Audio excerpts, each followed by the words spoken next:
į uodą taikėsi šauti. Antrą, kuris prie žemės ausį pridėjęs klausėsi augančio žolės treškėjimo. Trečią, kuris nykštį į burną įsikišęs laikė, mat jam nykštį ištraukus užeidavo baisus šaltis.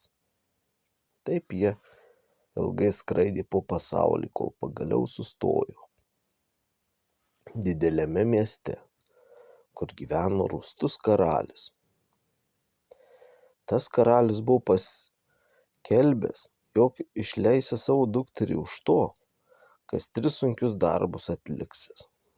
Išgirdęs tą žinią, jaunikaitis susigalvojo karalaitę laimėti ir klausė savo draugus, ar jie apsimsi jam pagelbėti. Mielai visi atsiliepė. Tada jis su draugais tuojau nuėjo pas karalių ir pasižadėjo visus darbus atlikti.